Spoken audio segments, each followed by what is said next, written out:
In Appalachia, there was a man that the locals referred to as Elias Crow. He lived alone deep in the hills, only coming down to town occasionally to sell cured furs and gather basic supplies. And on these trips he spoke very little, usually muttering incomprehensibly or grunting as he walked through the streets. Most townspeople, they just avoided him entirely, treating him as unpredictable, though the owner of the hardware store kept a neutral relationship due to the consistent quality of the furs that he sold. Red Hollow was a small mining and logging community here, quiet except for the occasional discussion of neighbors' affairs. And when Crow came into town, his presence sparked conversation all the time, and every visit renewed speculation about his solitary life. One winter evening, the hardware store owner noted that Crow hadn't appeared in town for weeks. A few of the regulars suggested that they should investigate the man's residence to see if the rumors held any weight. The following morning, a small group set out on foot, led by the store owner. Elias Crow's home was well beyond the edge of the main road, nestled into a narrow valley with steep rocky sides. The stream running through it was dark from the runoff from old mining tunnels upstream. Local children had always been warned to stay away, and older boys occasionally dared each other to approach during the height of gossip season. The hollow itself was pretty rough terrain though, and the group had to follow the stream through uneven ground to reach the shack. The shack? It was small too, constructed of rough-hewn timber and tar paper by the looks of it. A smaller detached structure set nearby as well, nondescript at first glance. The store owner pushed open the main door, revealing a sparsely furnished interior. The fireplace still contained faintly glowing coals, which meant that somebody had been here. There was nothing overtly alarming, and most of the group honestly felt pretty disappointed. A few of them, especially those more cautious, considered the visit proof enough that Crow was mostly harmless. The youngest in the group, however, he wanted to investigate the old outbuilding. And inside, he found a more unusual arrangement. There were bones positioned deliberately in there, pointed toward a single shelf. And on the shelf, well, there were 3 human skulls, cleaned and carefully placed between 2 partially burned candles. Upon seeing this, the group instantly froze. The setup was clearly intentional, and definitely not a casual collection. At that moment, too, they heard low, guttural sounds coming from the direction of the main shack.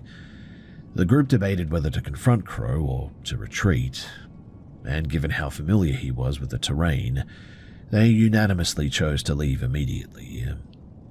They made their way back down the valley, hearing some indistinct movement behind them at points, though it was pretty unclear if Crow was actually following them or not. The group, they never did return to the hollow, and Crow himself was never seen in town again. They did report it to local authorities, who went there, but by the time that the police showed up, the entire place, it had been burned down. The incident remained part of local history here, passed down by the older residents as a warning about curiosity and isolation. Later, though, my grandfather, who grew up in Red Hollow, he recounted this story along with others from the town, and he remembered seeing Crow in town on rare occasions, handling furs at the hardware store, and hearing all of the rumors about him. While some details have faded over time, the story of the hollow, the shack, and the subjects inside has persisted in local memory here for sure. Crow's disappearance and the shrine arrangement obviously is extremely suspicious. The authorities never found any bones or anything too, which I don't know too much about whether a fire would be hot enough to consume them or whatever, or maybe he took them with him or something. Either way, the authorities never found anything, and so the investigation, it became a bit of a dead end.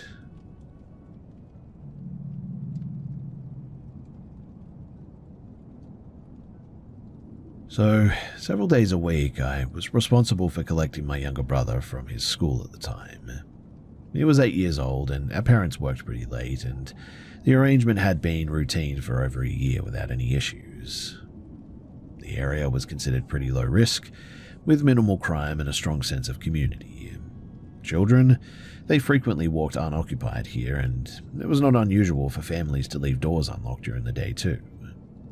The route from the school to our house involved a gradual incline through a residential zone, followed by a longer descent along a service road bordering undeveloped land. The descent was poorly illuminated. There were streetlights at the top and the bottom, but the central stretch, maybe about 400 meters, had no lighting at all really. During the winter months too, this section was pretty much fully dark by late afternoon. Now, on the day in question, nothing stood out initially, and my brother and I left the school grounds at the usual time like we always did. He was talking about a classroom issue or something, I think, and I was sort of paying partial attention while scanning traffic, as I normally do. We reached the top of the incline and began down the unlit road, and within seconds of entering that stretch, I got a really bad feeling. Something just wasn't right, and I couldn't immediately put my finger on it or see what it was, but I just felt weird. There was no noise and no visible movement anywhere, and no change in the surrounding or anything. But the reaction that I had was instinctual, I suppose. I felt tense all of a sudden, and I was urgently sort of looking around, trying to assess the environment around us, but I couldn't see anything. I stopped walking, though, and we turned around for a bit. Maybe about 20 to 25 meters behind us was an adult woman walking in our direction. I hadn't seen her earlier or heard anyone approach prior to that moment. Given the narrowness of the road and the absence of the side paths, though, this was pretty unexpected. The woman appeared elderly, possibly in her late 60s or older, based on her posture and her gait. But what stood out the most was her speed. She was moving faster than what should have been typical for someone of her apparent age, particularly on a downhill grade. And when she noticed that I had turned around, she altered her facial expression in a way that suggested deliberate acknowledgement rather than casual reaction, and she smiled. But the expression didn't appear friendly or neutral or even normal. It was sustained, direct and incongruent with the situation altogether. I didn't interpret it as a social gesture at all in the end, and I didn't respond. At that point, I resumed walking without any comment. I did not want to alert my brother, as I didn't want to provoke panic or slow our pace through confusion or anything. I mean, our house was less than 5 minutes away at this point. After about 10 more seconds, I made the decision to change behavior without explanation, though, and I instructed my brother to run and took his hand to ensure compliance. He hesitated briefly, but he followed pretty quickly. I looked back once, and this woman was no longer walking. She had increased speed significantly and was closing the distance. And in her right hand, she was holding an object that reflected faint ambient light, and based on the shape and the grip, I could tell that it was a kitchen knife or something similar. There was no verbal exchange. She didn't shout or signal. The behavior suggested pursuit rather than coincidence, and we reached our property gate shortly afterward, and I opened it, directed my brother inside, and secured it immediately. I also remained at the gate momentarily to verify that it had been latched correctly. From inside of the property, I observed the woman stop on the opposite side of the fence, and I could see her 2 lower legs through the gap beneath the gate, and they were completely hairy. She didn't attempt to climb or force entry or anything, and she remained stationary for a short period, likely under a minute, I would say, before she left the area. But before she left, I noticed something strange about her appearance. Her face looked really weird. In fact, upon reflection, I think that she was wearing a mask.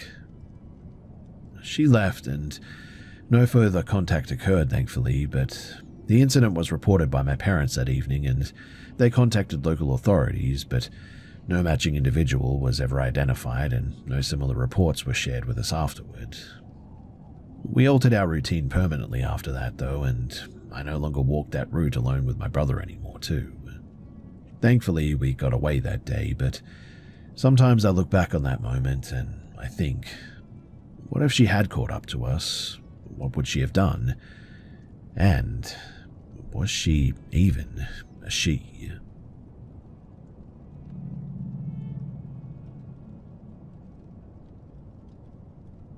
Late December of 2019, while I was staying overnight at my partner's relative's home in southern Germany, the house was pretty unfamiliar to me and we were sleeping in a guest room that we'd only used for about 2 nights. Now, at about 3 in the morning, I became aware of movement in the room. My partner got out of bed to use the bathroom. I was not fully asleep or fully awake at that point, but I clearly observed him stand up and leave the room. The door opened and closed even. And this part is important because it anchors the experience to an external stimulus. You see, after he left, I noticed that the room felt colder than before. The window was open slightly, which I remembered agreeing to earlier despite preferring it to be closed. I considered getting up to shut it, but I hesitated because I felt physically heavy all of a sudden and sort of mentally foggy, similar to the sensation of drifting back into sleep. But at some point after that decision, I experienced what felt like standing up, moving across the room and closing the window. The sequence was coherent and continuous, and I recall stepping carefully, touching the frame and returning to the bed. There were no visual distortions that suggested dreaming. Everything appeared consistent with the room layout. When I lay back down, I felt extremely drowsy again, and within seconds I felt an arm extend toward me from behind, resting in the familiar position my partner uses when initiating physical contact during sleep. This is a habitual gesture between us, which is why I reacted automatically by reaching back.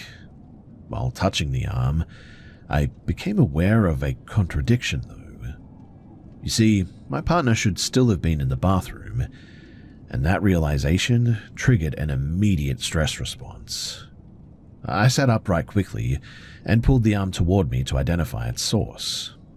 At that moment, I saw that the arm was disconnected from any body. There was no resistance consistent with a person lying next to me, and without consciously deciding to speak, I said a name associated with a deceased relative, followed immediately by a second unfamiliar name that I had never used before, and also have not been able to recall since. There was no emotional attachment to the names. They surfaced reflexively. Immediately afterward, I felt a physical sensation consistent with being pushed backward onto the mattress. The motion was abrupt and resulted in a brief loss of awareness too. When consciousness returned, I was laying on my back, breathing rapidly. The first thing that I did was I looked toward the window and it was still open. This directly contradicted my memory of getting up and closing it, obviously. Seconds later, I heard the bathroom door open and my partner returning to the room. The timeline indicated that he had never left the bathroom during that experience. Now, physiologically, I experienced fear symptoms. I was sweating, I had a lingering sense of panic, all that. These subsided gradually over the next several minutes, but I was able to move freely and speak normally after waking. In the following hours, I replayed the sequence repeatedly in my head, primarily because the event began with a verified external trigger and transitioned seamlessly into what I can only say is a false sequence of actions. But the realism of the sensations made it difficult to classify it as just a typical dream. I guess the key factor is that the experience ended when full consciousness resumed and no elements of it persisted beyond that moment. I didn't experience anything afterwards too, no reoccurring episodes and no external evidence to it either. And while I'm not completely sure what happened there, I know that I saw my partner get up and go to the bathroom, and I'm pretty sure that I went to that window and closed it. In fact, when I woke up, I was in the position that I had been in when I was pushed at the last second in that dream state, or whatever it was. Understanding that makes me think that the whole thing wasn't a dream and that something very weird happened that night.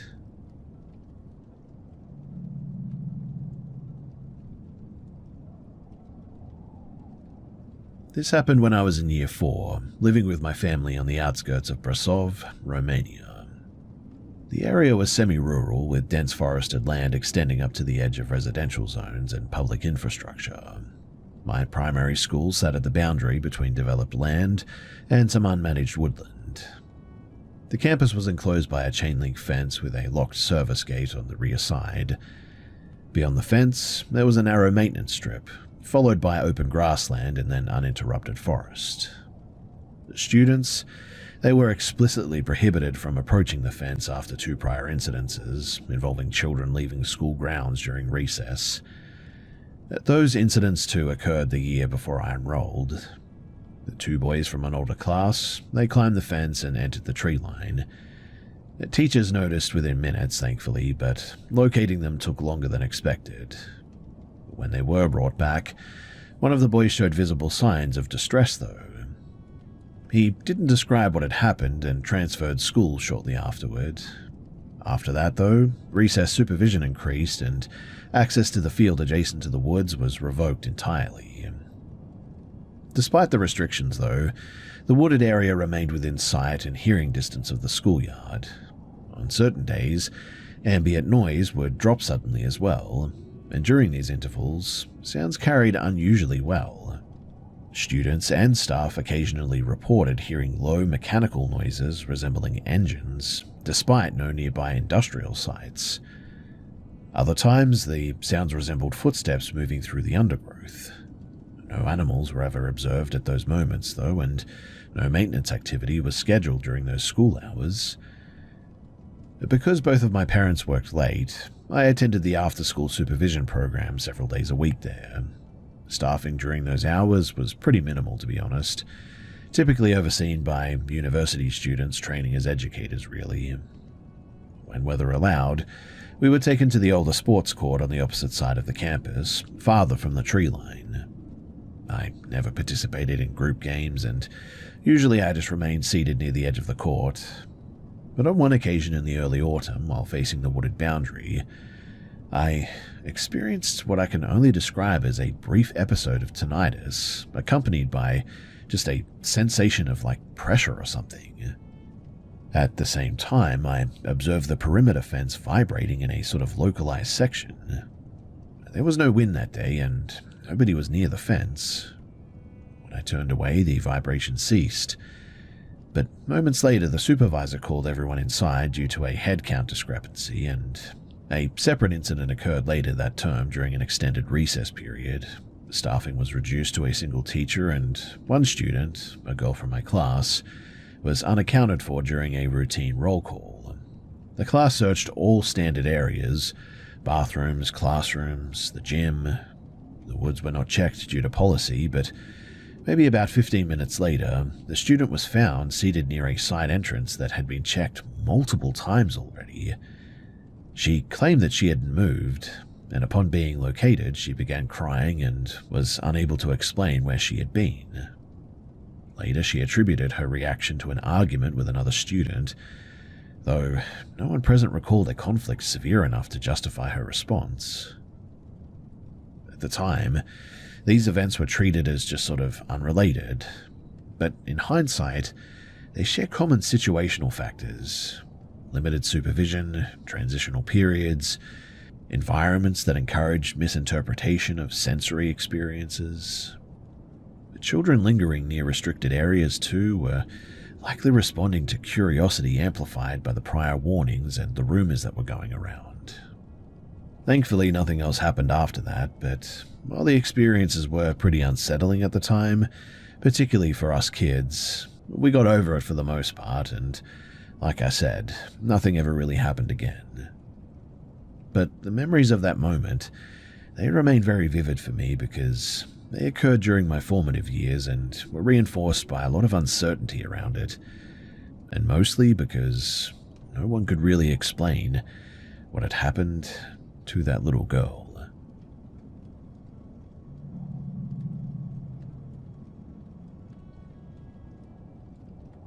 For some context, I have extensive experience in outdoor environments. I grew up in a very rural area, spent most of my childhood in forests and on rivers, and later worked seasonal jobs that involved overnight stays in undeveloped land. I'm pretty familiar with wildlife behavior, low light perception issues, and how stress alters interpretation as well. I'm also not prone to fear responses from unfamiliar sounds or movement. So, in October of 2014, my partner and I rented a short-term cabin at a public campground in southern Poland, close to a managed forest zone. The site was not remote. There was road access, mobile reception, and other campers as well, though occupancy was low due to the season, obviously. Our cabin was the last in a small row and bordered directly against a tree line used for forestry access. The first evening was pretty uneventful too. We cooked outdoors that day, noted some activity from rodents, distant dogs, wind through the trees, and went inside at about 10:30. The cabin had a small covered entryway though with a single exterior light, and after going inside, I stepped back out to take a phone call. While pacing the length of the entryway, I reached the side closet to the forest boundary and sort of stopped abruptly. The reason was not the sound or movement, but it was the contrast. At the edge of the light spill, roughly 2 meters from the porch, I registered a shape that didn't align with the surrounding vegetation or the terrain. The object, whatever it was low to the ground, upright and stationary. Based on perspective and reference points, it must have been under a meter in height, and it didn't reflect the light like fur or leaves and appeared sort of uniformly dull in tone. I couldn't identify limbs, facial features, or clothing at first. It didn't advance, retreat, or shift position. In fact, it was like perfectly still. Obviously, I didn't approach it, and I stepped backward into the cabin while maintaining visual contact. During this moment, my phone call disconnected, and my partner immediately noticed the change in my behavior and asked what was wrong. I didn't provide a detailed explanation at that moment. We just secured the door and we remained inside. Now, about 20 minutes later, I returned to the porch with a stronger light source. The area where the object had been was now empty. There were no visible tracks, disturbances, or sounds, and we didn't hear movement during the interval. Eventually, I took my mind off of it after a cup of tea and just sort of sitting down and watching some things, and then we went to bed and I didn't think too much of it. Now, the following day proceeded pretty normally until early afternoon. While inside the cabin, we experienced this sort of intense vibration accompanied by sustained low-frequency noises. The entire cabin was rattling, and the sound pressure was significant enough to really cause us discomfort. We exited the cabin along with several other campers to try to determine the source. The disturbance was caused by multiple military aircraft flying at really low altitude. The aircraft passed overhead several times before leaving the area too. We eventually went back inside after some brief discussion with these nearby neighbors, and I would say probably at around 8 o'clock I went out for a smoke on the porch again.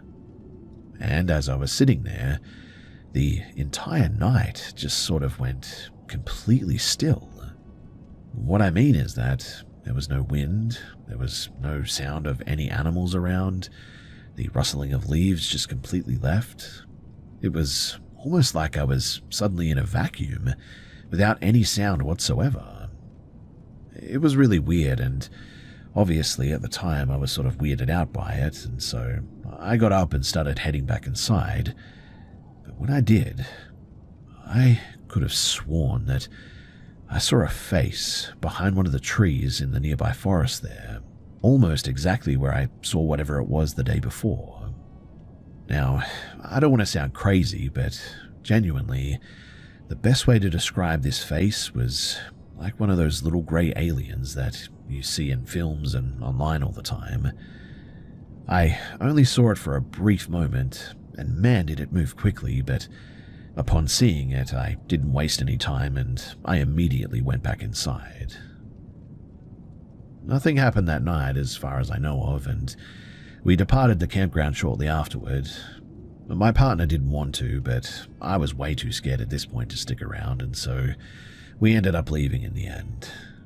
I really have no idea what that was, and it was a brief encounter, so I really can't be sure as to what I actually saw that day.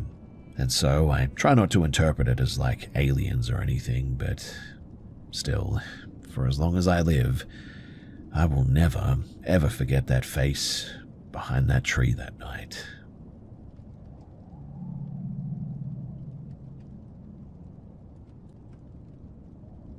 Before coal mining became a local industry, the valley near Ironwood, Kentucky was used by Native Americans for seasonal hunting and livestock management too. By the time that my family settled there in the early 1900s, only traces remained, mostly arrowheads, pottery fragments, and a few worn paths through the woods too. My grandfather often explored the surrounding forest and hills during hunting trips. He was used to finding artifacts too, but he also had a habit of investigating unusual terrain, including small rock outcrops, nature shelters, and cave entrances too. On one trip in the late 1930s, he discovered a narrow opening partway up the ridge in the eastern hills. The entrance was hidden by undergrowth and rockfall, but just wide enough for a person to crawl through. He returned home that day to plan a proper exploration, and brought his younger brother along the following weekend. They carried a candle for light and a small pack of tools. Crawling through the opening was pretty difficult, and they had to move slowly to avoid scraping themselves against the rough stone walls. The first chamber was low but spacious enough for both to kneel in. They set the candle on a flat rock to illuminate the walls and noticed crude drawings of large animals, all oriented toward a narrow tunnel deeper inside. The next section of the cave was even tighter though. They could stand in it but not turn around very easily, and as they progressed, the ceiling rose slightly too, and a second chamber opened up. At that point, the candlelight revealed a figure emerging from the rock face, and at first my grandfather thought that it was another explorer or maybe a hunter, but the figure remained perfectly still. It was humanoid, proportionally correct in form, but its presence was unusual, as how he put it. As they drew closer, they realized that the figure, it had no head, and seemed to be carved directly from the stone wall. The sculpture, which is what it looked like, extended several feet above their height with smooth features on the front and rough, unfinished edges on the back. The neck had a jagged break where the head would have been, but the rest of the form was remarkably well defined. My grandfather later explained that the figure felt threatening when they first saw it, and created a sense of imbalance as though the space itself was reacting to their presence. He and his brother didn't linger, they retreated carefully, leaving the candle behind. But as they were leaving, they both said that they heard whispering noises coming from deep in the cave somewhere, saying that it sounded like it was coming beyond where the statue was. They couldn't quite pinpoint where the sound was coming from because of all the echoing in this cave, but they were sure that they were hearing what sounded like somebody speaking, and it sounded like a language, but they couldn't be sure. Either way, upon hearing that, they quickly got out of there, scraping themselves on the way out in the hurry that they were in. My grandfather has passed away since he told me this story, but it's something that I never forgot, and when the property eventually left the family, apparently the cave remained undisturbed and hidden in the hills, preserved by the natural environment, I suppose. After all, it was pretty hard to find. I really don't know what to make of this story, to be honest. My grandfather certainly wasn't the sort of person to lie or make up stories like this, so I believe him, but exactly what it was, well, even he didn't know.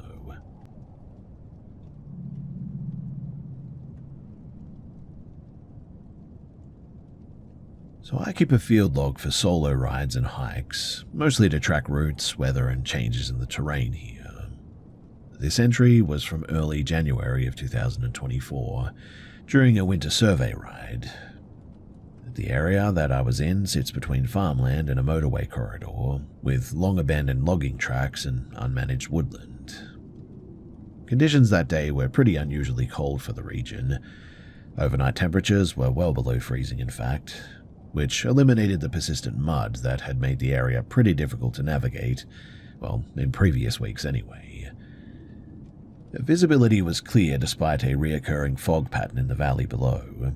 Fog had been present daily since the last new moon, including that morning, but it didn't extend into the ridge elevation, and I noted the pattern without drawing conclusions. Upon arrival, ambient noise was minimal, wind was negligible, traffic from the nearby autobahn was intermittently audible, depending on direction and elevation that you were at.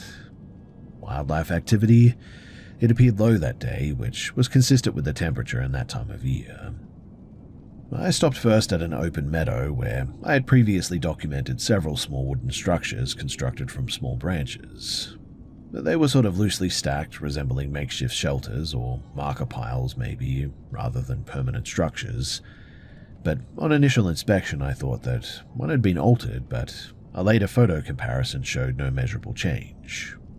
The difference appeared to be lighting and shadow angle, probably due to an earlier arrival time. I continued along the track and passed a second structure further down slope. This one appeared more compact and partially collapsed, consistent with snow load and freeze-thaw cycles. I recorded photographs and GPS coordinates as I usually did, and later I decided to revisit a wooden depression that I had last entered the previous year, during an October full moon. The trail leading down is pretty narrow, steep, and heavily shaded, with limited sightlines, and from the ridge the area appeared significantly darker than the surrounding forest, likely due to the canopy density and slope orientation. Now, before descending, I paused longer than I usually did. I experienced a strong reluctance to go forward, which I attributed to a combination of fatigue, low temperature, isolation, and memory of prior difficulty navigating that section. But despite this, I proceeded anyway. As I entered the lower section, I became increasingly alert, though. My body's response was notable, too. I suddenly had an elevated heart rate. I felt tense, and my auditory sensitivity went up. These reactions were disproportionate to immediate stimuli, but explainable by stress responses in an isolated environment, I suppose. But maybe about halfway down, I heard movement in the dense brush to my right. The sound was heavy and irregular, consistent with a large animal or maybe a person moving through the undergrowth. Visibility was very limited. No visual confirmation followed, and I dismounted and scanned the area without approaching the sound source. At this point, I experienced a really strong feeling as to not use my headlamp or move toward that noise.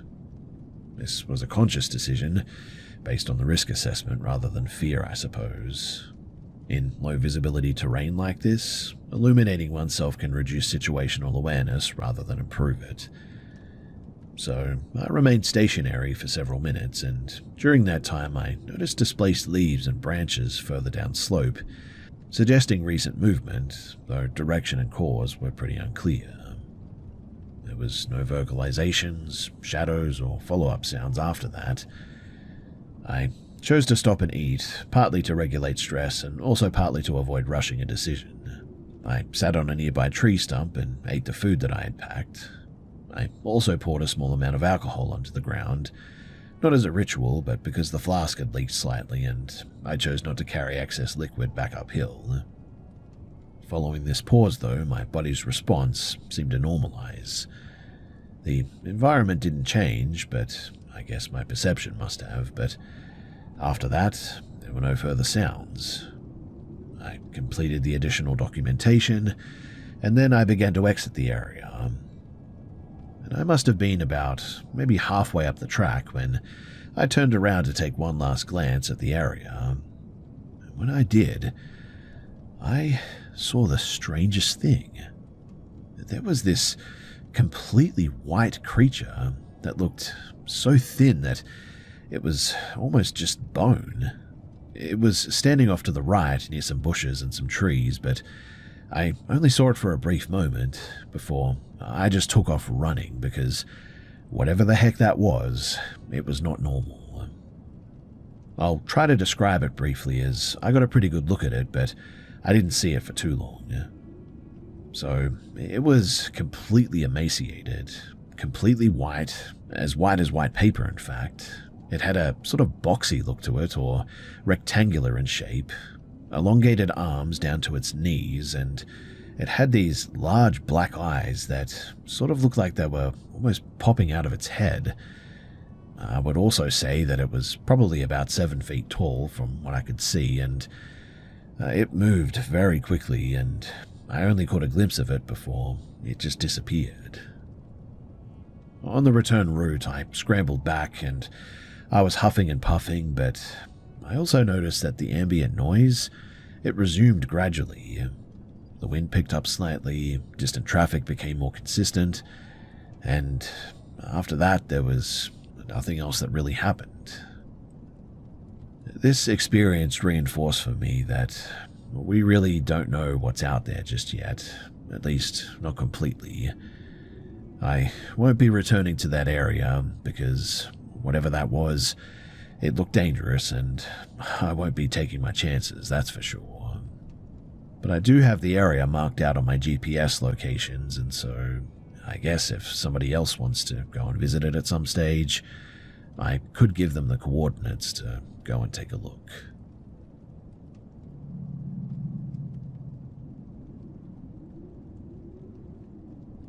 So I was returning alone to my residence on the opposite side of town one night. A scheduled infrastructure project had closed several roads that took me back to my place, but that forced traffic into a temporary sort of loop system there. After multiple unsuccessful attempts to re-enter the main route, I followed a posted detour that led away from the residential areas and into an agricultural corridor with adjacent forest. My mobile reception dropped within minutes. This wasn't completely unexpected. Coverage in that area has gaps due to terrain and distance from towers, after all. I had driven through the area before during daylight hours, though rarely ever at night. The road ran straight for several kilometers, though, alongside unmanaged woodland. There were no houses, no footpaths, and no visible access points. Due to uncertainty about upcoming turns and the absence of navigation data, I reduced speed significantly. Less than a minute after entering this stretch, I heard a sharp metallic impact against the rear left side of the vehicle. The sound was distinct from road debris or tire contact. It was abrupt and directional, consistent with an object striking the car from the side rather than the vehicle hitting something on the ground. It even sort of buffered the car a little bit. I braked and stopped immediately, pulling onto the shoulder where there was some lighting overhead. I remained inside the vehicle, though. Exiting the car didn't seem like a good idea given the location, the time, and also the lack of visibility. While adjusting the mirrors to assess damage, I noticed an object lying in the roadway behind the car. Under the streetlight, it appeared to be a steel wrench, medium-sized, placed or dropped there, it seemed, rather than shattered or bent from impact. Its position aligned with the sound that I had heard earlier, but before attempting to really document it, my attention was drawn to movement across the road. The streetlight illuminated several meters into the forest edge, and within that lit boundary, I saw a person standing just off of the asphalt. The individual was facing away from the road, oriented directly into the trees, and the person didn't step forward or backward, but shifted slightly, enough for me to register the posture and the clothing. The person appeared male, average height, wearing a dark jacket and neutral clothing, some colored trousers as well, and the hair color was difficult to determine under the lighting conditions, but appeared light. The skin tone, where visible at the neck and the hands, was pale. Arms were held straight at the sides, and there was repeated hand movement, opening and closing without any larger body motion. No attempt was made to approach the car from what I could see. The individual didn't turn around. There was no vocalization, gesture, or visible tools or anything. At that moment, the absence of other vehicles became way more significant for me. The road was otherwise completely empty. There were no parked cars, bicycles, or nearby dwellings that would reasonably explain someone standing in that location at that time. I didn't wait for further clarification. I realigned my mirrors as best as I could and left the area immediately, accelerating until I reached a populated zone with reliable lighting and traffic. But as I left, I looked into the rearview mirror. That's when I noticed that there was more than just one person there. In fact, several people stepped out of the darkness and onto the light of the road as I was leaving. I'm pretty sure that that was a setup and that those people were waiting for me to step out of my vehicle. Boy, am I glad that I never did.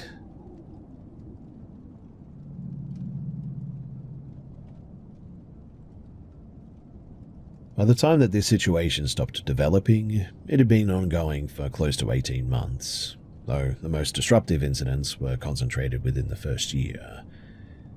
As of now, there has been no confirmed activity connected to it for roughly 8 months, which is the only reason that I considered it resolved rather than ongoing.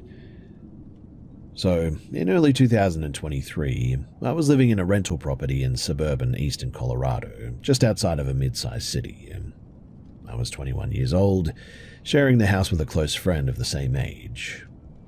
The neighborhood was generally stable, families, long-term residents, minimal reported crime. Rent was pretty high, maintenance response was pretty slow, and interaction with the property owner was limited to automated messages and occasional inspections. The structure itself had a partially underground lower level, accessible only from the exterior. That space was unfinished and pretty irregular. According to the landlord, the house had sustained damage years earlier when a large tree fell near the foundation or something, resulting in structural modifications that apparently left a sizable crawl void along the rear wall. The area was not sealed in a conventional manner too. The basement contained 2 water heaters, one active, one disconnected and unused, along with some stored items of minimal value. We did not routinely access the space, and initially we just sort of kept it unlocked. Now, the backyard was enclosed by a low fence. I owned a medium-sized herding dog that had unrestricted access to the yard during the day through a doggy door. The dog was non-aggressive but vocal, but also not very protective. Also, located in the yard was a deteriorating storage structure left by a previous owner or something. It was no longer in use, though, and contained nothing of significance. Several months into the lease, one of our adjacent neighbors, whose spouse worked in law enforcement, approached me to report an interaction that had occurred earlier that afternoon. A man driving an older pickup truck, he had entered our driveway and had apparently attempted to access the backyard. When questioned, the man claimed that he needed to verify information related to a water heater located in the basement. The neighbor prevented him from proceeding and advised him to return when the tenants were present. Initially, I assumed that this individual was affiliated with the property management. That assumption, though, was disproven after direct confirmation with the landlord.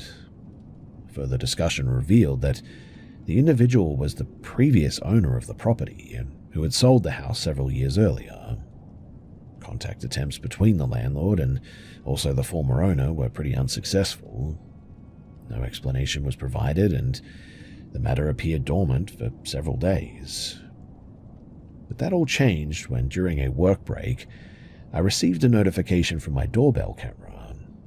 2 detectives from another state were at the front door requesting contact.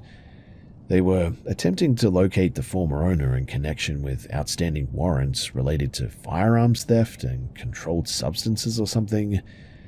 The address that we lived at was listed among the locations associated with him. After being informed of the earlier access attempt, The detectives expressed concern that items may have been concealed on the property prior to sale, and that the former owner was attempting retrieval. They advised securing all external access points to the basement immediately and exchanged contact information pending coordination with local authorities. Now, before any formal search could be arranged, the individual appeared again on 2 occasions. One instance was captured partially on camera, him knocking repeatedly at the front door while driving the same vehicle previously described. The footage, it was degraded due to low battery, but sufficient enough to identify him for sure. On another occasion, he contacted the landlord directly and provided a different justification for being on the property, this time claiming ownership of the abandoned structure in the yard. Shortly after that conversation, though, we discovered that the structure had been opened and its contents disturbed. Given the previous context, this was reported. Law enforcement conducted a full search of the basement, the crawl space, and the surrounding yard, but no contraband was located. But creepily enough, what they did find was a bunch of kids' clothes down there, in a sort of lockbox. Several months later, following a routine storm, a basement window was found damaged too. Entry signs were present inside of the lower level, items displaced, containers opened, and the unused water heater repositioned. This again was reported to local police, and the response this time was pretty minimal. The damage was attributed to weather, despite inconsistencies with other storm effects on the property. And at that point, several conclusions became pretty unavoidable. Access to the main living space was improbable without significant effort. The focus of the intrusions had constantly remained on that lower level. Law enforcement response was pretty limited and inconsistent. Nothing of value had been taken, but there was evidence of kids' clothes down there, which is really creepy. We reinforced the locks, altered routines, and we ceased using the basement entirely after that. Since the final confirmed incident, there has been no further activity. No sightings, no access attempts, and no damage, thankfully. But just to be clear, when I say kids' clothes, I don't just mean a few shirts or something. I mean like a whole load of different things. Like, if I had to put a number to it, I would say maybe like 30 or 40 different outfits for different kids. There were a lot of clothes down there.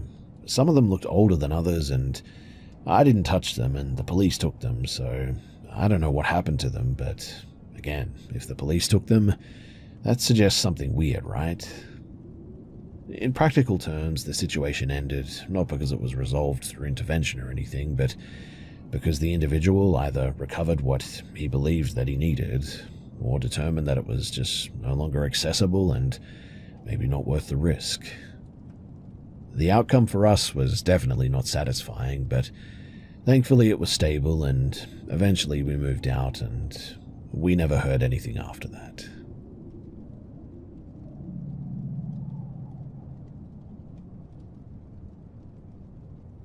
I was in the final year of my clinical training, completing a supervised placement required for professional registration. I was 28 at the time, newly relocated and living alone for the first time too. The move, it was temporary but demanding, and I had minimal social ties in the area. My focus was on work, study requirements, and maintaining a routine that followed me to function under long hours and some high stress. I'd grown up in a household where risk was quietly managed by others for the most part, and as a result, I did not actively assess my environment very often. I assumed safety as a default condition rather than something that required attention or planning. Now, on the day before the first incident, I returned to my unit to find structural modifications that I had not approved. My father, who lived several hours away, had assessed the property while I was out and installed timber braces across 2 windows and the rear sliding door. His explanation was brief and practical, as it always was with him. My reaction, though, was emotional and dismissive. I interpreted the action as intrusive rather than preventative and complained to my sibling about it during my drive to work. I intended to remove the barriers that evening too.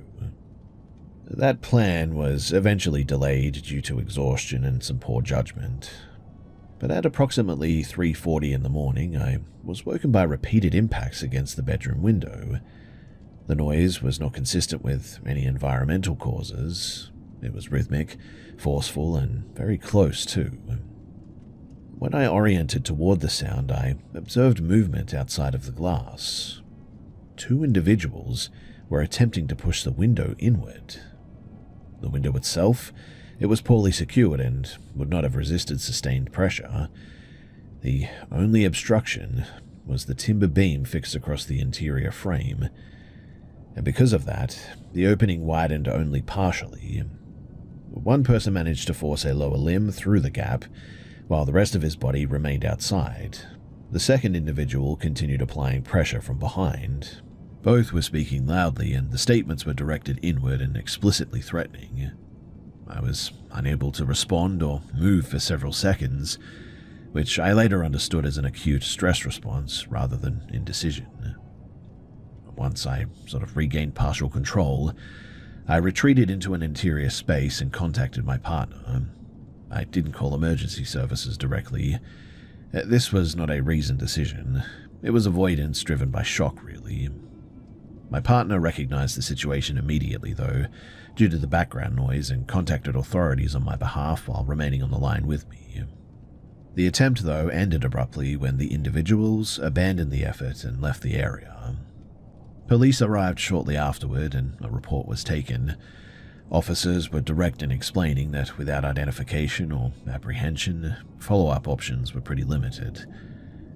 Additional patrols were requested for the surrounding streets for a short period, but really, that was about it.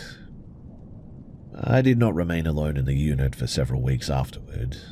Family members and my partner, they alternated staying overnight, and this arrangement was unsustainable long-term, and so I eventually resumed staying alone out of necessity rather than confidence. Now, the second incident occurred on the first night that I was alone again, which is very odd. So I slept in the living area, avoiding rooms with direct exterior exposure at this point. I woke without an obvious trigger, and immediately noticed a stationary presence outside of the rear door. The curtains were partially closed, but the lower portion of a person's legs were visible on the patio. The individual was standing directly in front of the glass, facing inward. There was no movement, no attempt to enter, and no sound. This continued for some time, and I remained still, assessing whether the person could see me or not, and when I attempted to move away, the behavior changed. The door was suddenly struck repeatedly with force, followed by pulling motions intended to slide it open.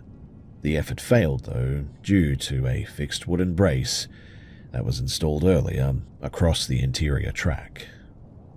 Emergency services were contacted immediately this time, and responding officers arrived as the individual fled the property. He was detained nearby. Now, despite the arrest, the outcome did not provide meaningful resolution by any means. The individual was released within days.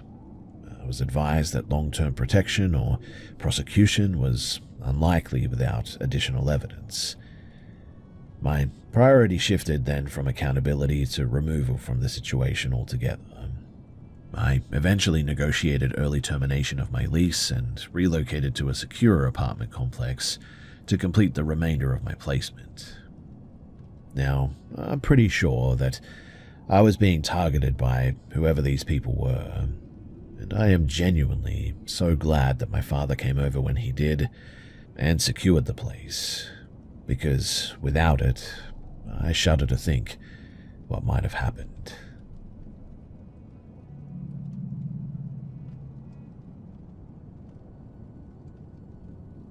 The place that this happened has a population under 10,000.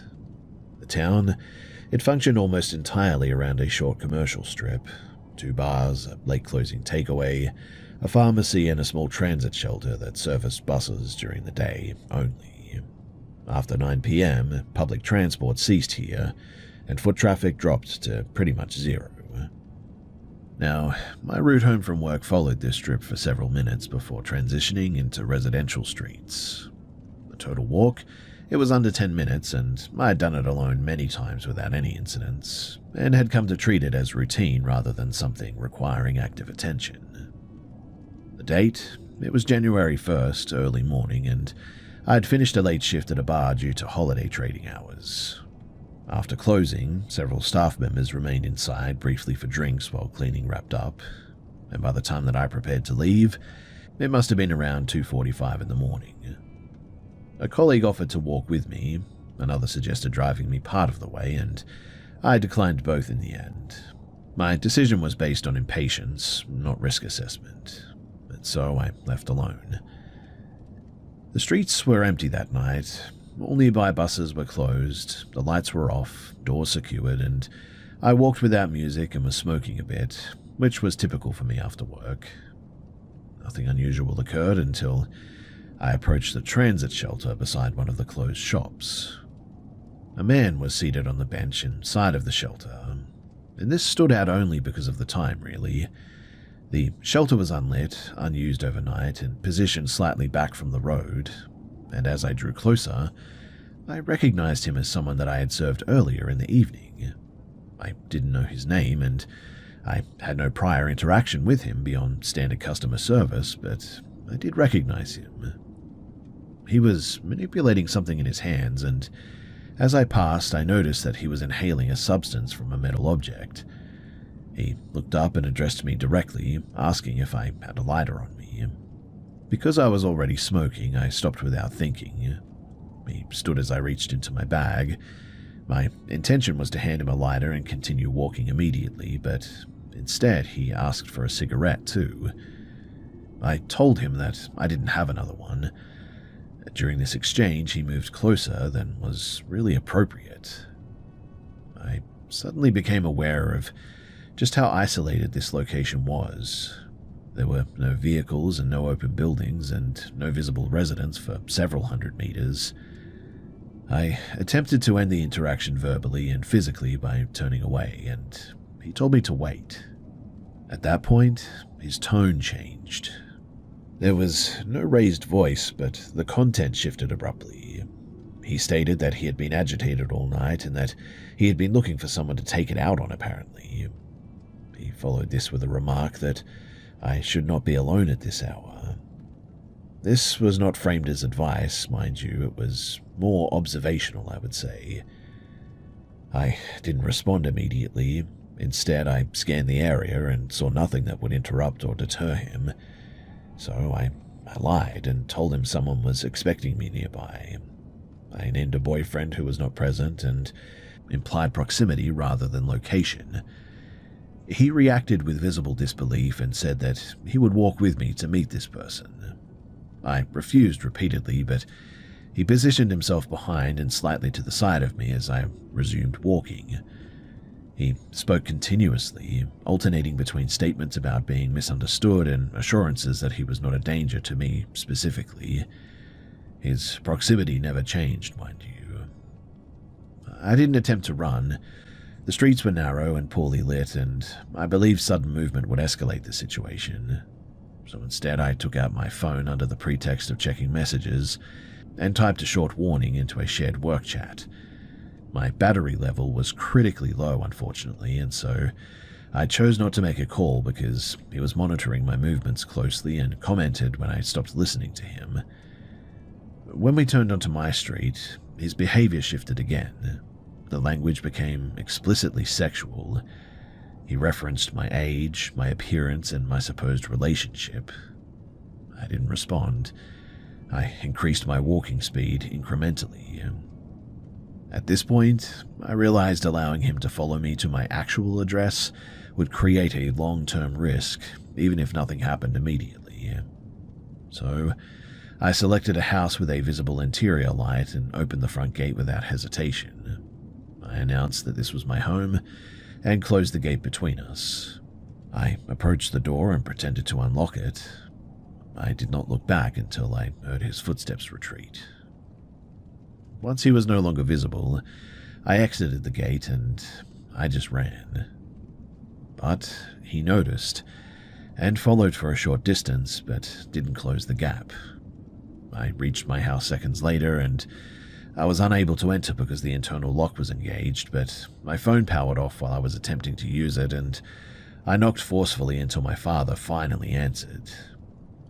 This incident was never reported. I could not really identify the man, and there was no physical contact or evidence of anything malicious happening. And so in the end, I just chose to no longer walk alone at night in that town. I never did see that man again after that, which again is a little bit strange because, as I mentioned earlier, the town is very small and, well, everyone knows everyone here. And I guess the lesson here is to just be more cautious and more prepared, because some outcomes can definitely be avoided by preparation.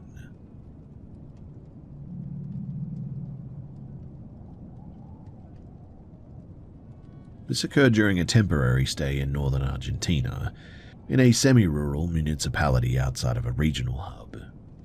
The area experiences frequent infrastructure interruptions here, including unplanned electrical outages, which are treated locally as inconveniences rather than emergencies. The residence was a single-story concrete structure on a fenced lot, shared with several animals.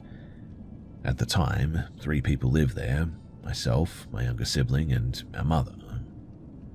Now, on the evening in question, the power failed shortly before midnight.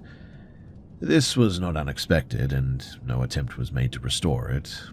With no lighting or internet access, I went to bed earlier than usual that day. My mother, though, remained awake, using her phone in an exterior seating area near the stairwell. The animals moved intermittently, but eventually they settled too.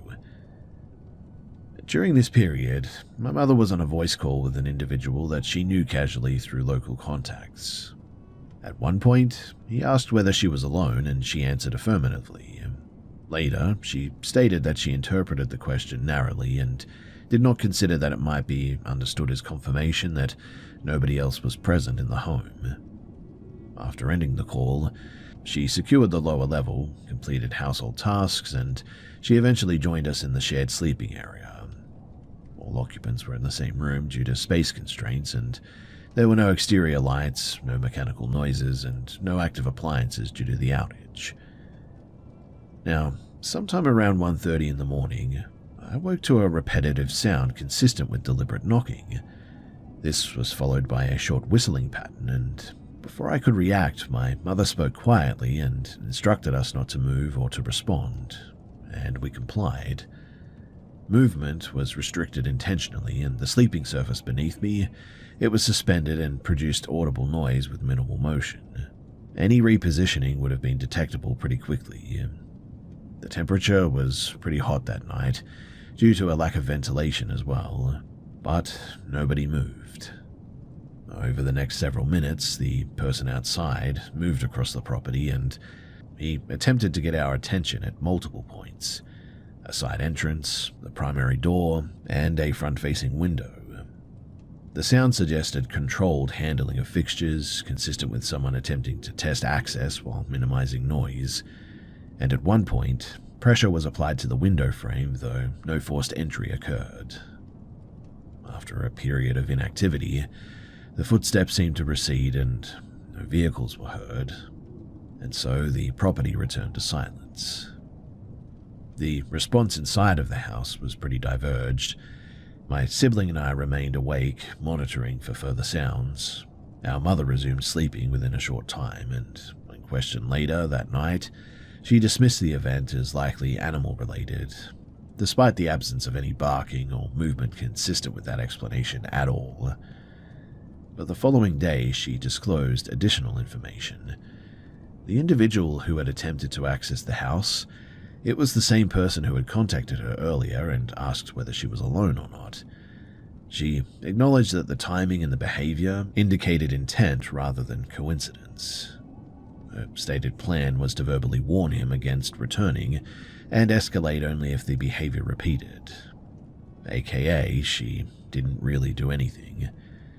Thankfully, he never seemed to come back, and so we never heard anything again as far as I could tell. But still, when you go through something like this, it sits deep in your chest with you for a long time.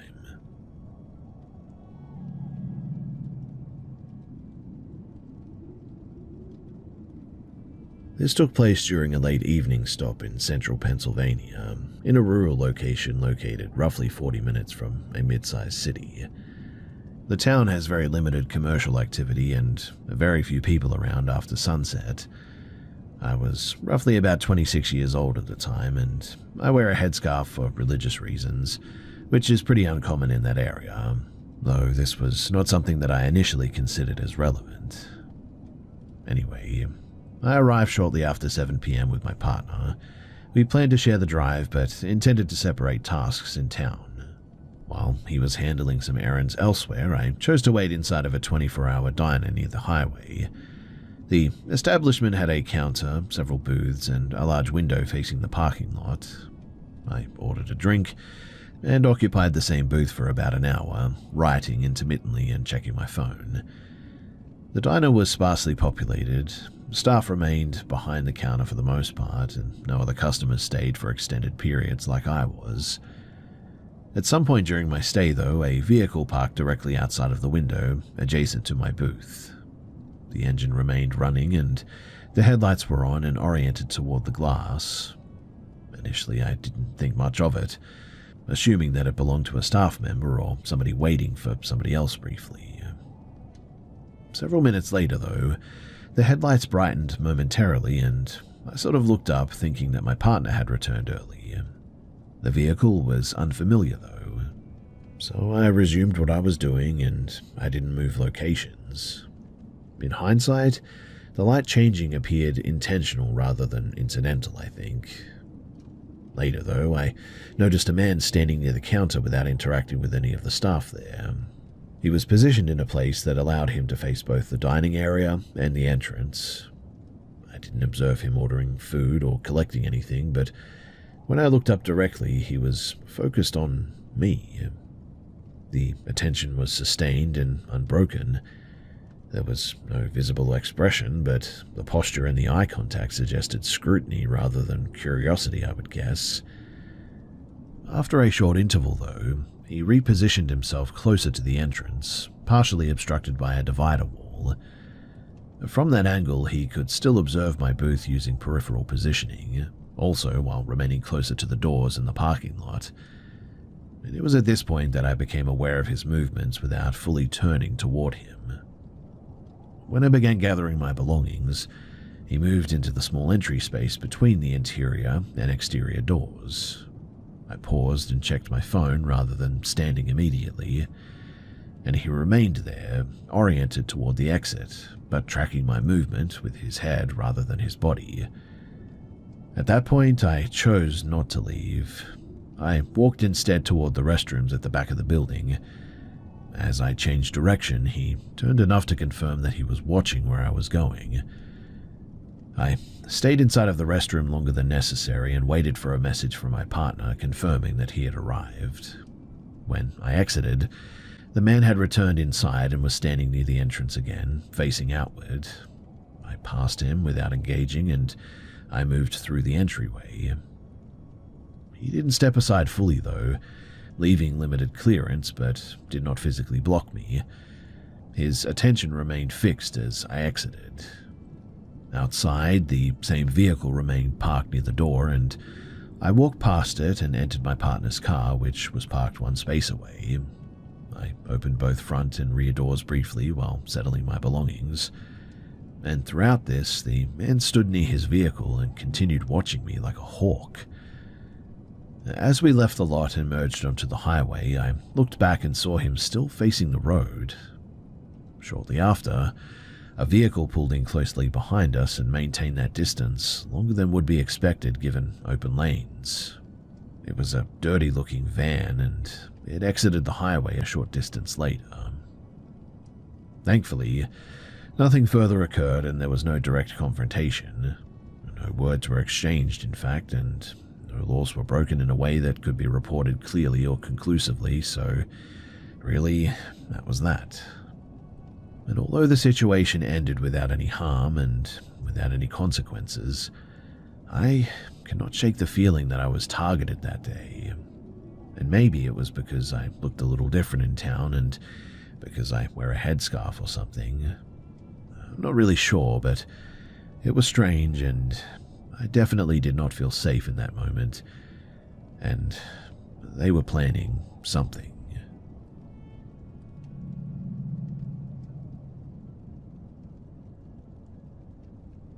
During the summer of 2019, I was participating in a short-term academic exchange program in Germany.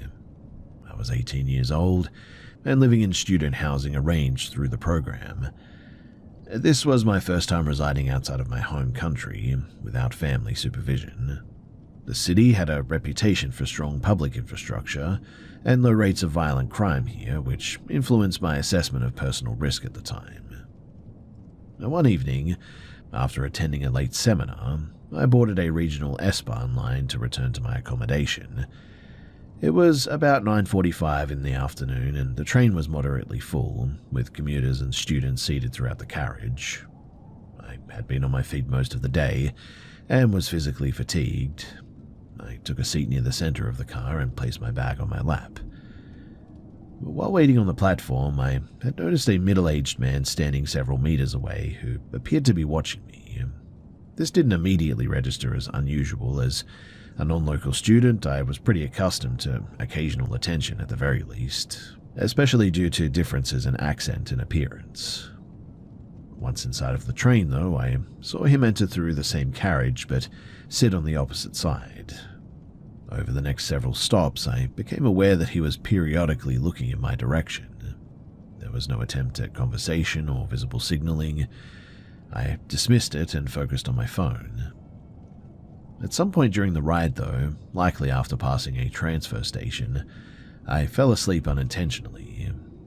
I don't know how long I was asleep for, but I woke when the train slowed and announced an upcoming stop. And when I opened my eyes, I noticed that the man was now seated beside me. There was no verbal interaction, and I registered the change but didn't immediately react, assuming that the train had filled and the seats were limited. But as I leaned back, I felt pressure against my head as if I was being guided toward his shoulder. The contact was deliberate, but at the time my reaction was delayed due to fatigue and confusion rather than consent, and I moved slightly, but I did not confront him. A short while later, I became fully alert when I felt my arm being pulled. I was being lifted from the seat and directed toward the door as the train stopped. The man was applying force at my elbow and lower back, attempting to guide me off the carriage. Once on the platform, I pulled away and asked him in English what he was doing.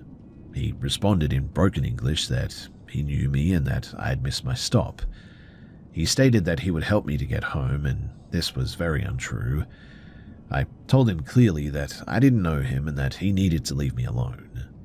He attempted to reassert physical control by taking hold of my forearm and steering me toward an exit stairwell, but at that point, I raised my voice and said that I would contact transit security if he wouldn't let go. I also gestured toward a uniformed rail employee visible further down the platform. The change was immediate too. He released me, stepped back, and walked quickly in the opposite direction without further comment. Mind you, he didn't run, but he didn't look back either. I waited on the platform until another train arrived and I boarded a different carriage. I remained awake for the remainder of the journey, as you can probably imagine, and exited at my correct stop eventually, where I waited inside the station until other passengers were present before leaving. After that night, though, I never did fall asleep on public transport again, that's for sure. And I treated the whole situation as a bit of a learning curve, because I genuinely believe that if that man in uniform hadn't have been there, that I would have been in a lot of trouble.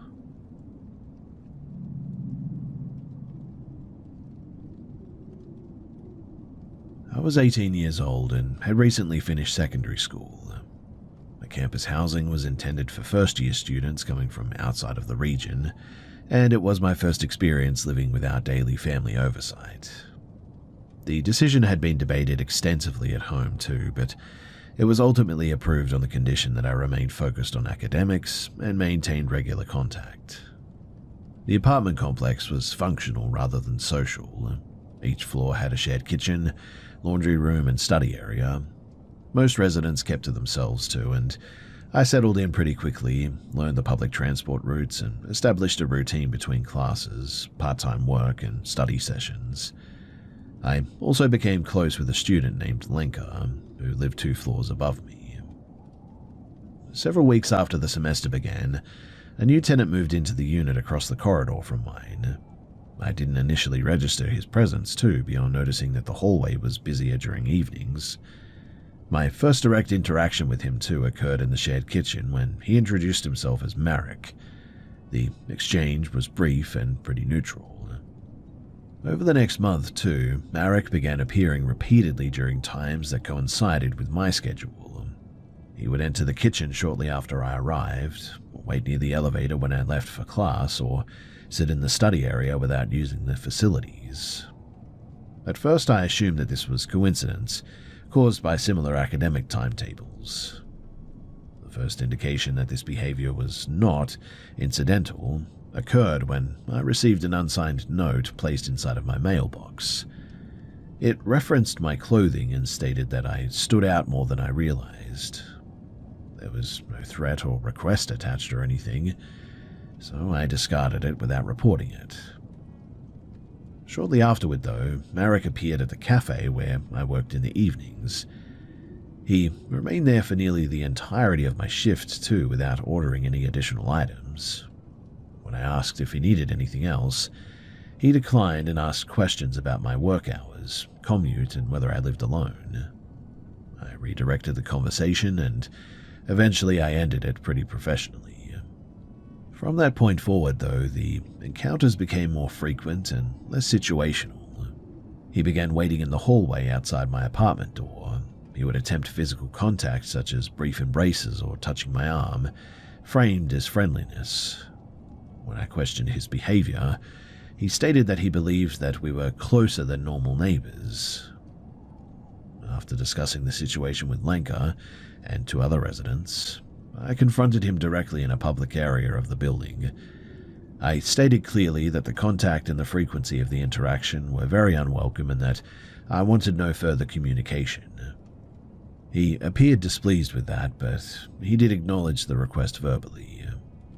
And for about 10 days, there were no other incidents. Then, upon returning from a weekend trip, I discovered items placed inside of my apartment that I had not purchased, including groceries that I had mentioned casually in conversation weeks earlier. There was no sign of forced entry. Building management later stated that maintenance access had been granted for plumbing inspections, though no work order had existed for my unit. The situation escalated decisively, though, one night in March when my doorbell rang shortly after 2:30 in the morning. Obviously, I didn't answer. A voice identified itself as Marek, though, and asked to speak with me before things went wrong. When I didn't respond, he began knocking repeatedly and even tried to open the door. I retreated to the bathroom and contacted emergency services. I remained on the line until security and police arrived. Marek was detained in the corridor, attempting to force entry. Officers documented damage to the lock and took my statement on site. Subsequent investigation, though, revealed that Marek had previously been removed from student housing in another city due to harassment complaints. He had also accessed my online presence through secondary accounts connected to university directories. I never did return to that apartment after that, and with the assistance from the program coordinator, I transferred to alternate housing and completed the academic year remotely after that. Since then, I've avoided single occupancy living arrangements. The experience just really changed everything for me.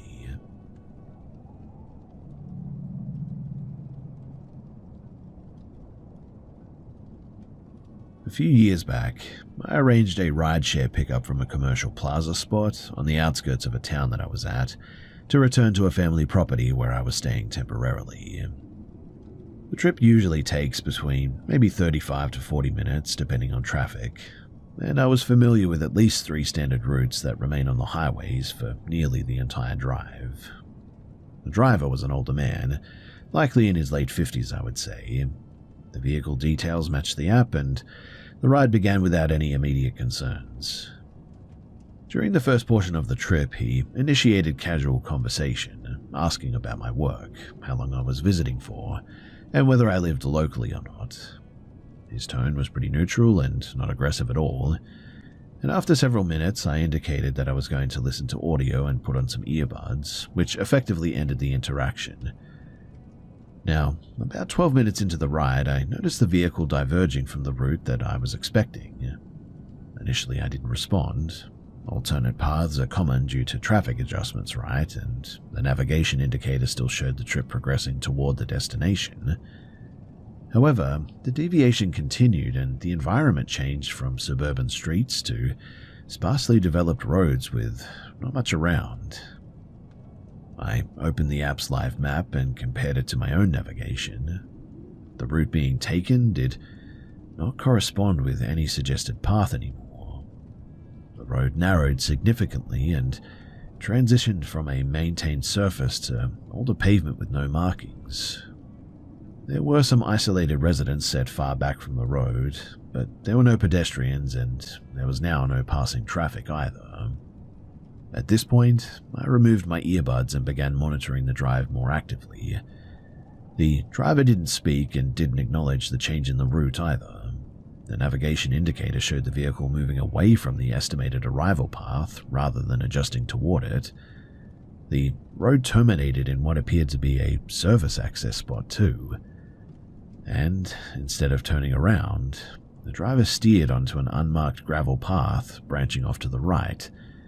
This path passed behind private properties and into a wooded area, and it was not listed on any roadway in the app or on my phone's navigation software too. I asked the driver why we were leaving the main road, and he stated that the navigation system had redirected him and that the paved road was just ahead. I responded that I was uncomfortable continuing on the current path and requested that we return to the public road instead. He acknowledged the statement by nodding his head, but did not alter the direction of travel. The vehicle continued along the gravel track for several minutes. The surface was uneven and narrow, really inconsistent with a maintained roadway. The driver remained silent and focused forward. Based on the layout and the turns, it appeared the route required prior familiarity rather than any reliance on automated navigation. I unlocked my phone and prepared to initiate a call if needed. I repeated my request to return to a standard road.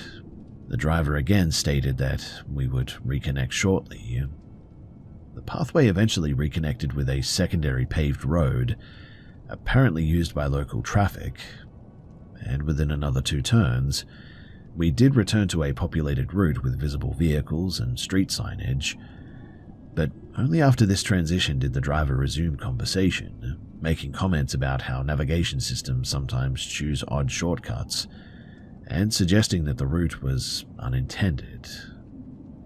I didn't respond to that and remained alert for the remainder of the trip, which was about another 15 or so minutes, and I kept my hand near the door handle and monitored the map continuously after this. I can assure you, too, that the road that we were on was leading away from the destination that I was trying to get to, not toward it. Like, it was in a completely different direction. So, I know for a fact that it wasn't a shortcut or anything, and that the GPS would have been telling him to go back and turn around the whole way. In any case, the driver made no further route changes and did not attempt additional conversation, too. After exiting the vehicle too, I reviewed the trip data, and the detour was not logged as an alternative route by the rideshare platform, and the gravel path was not identified as recognized road in any mapping service that I checked, which meant that the deviation increased the total travel time rather than reducing it, but he never charged for it either. I did report the incident through the app, documenting the route discrepancy and the refusal to return to a public road when requested, but I never did hear back as to what happened to that guy apart from some generic email.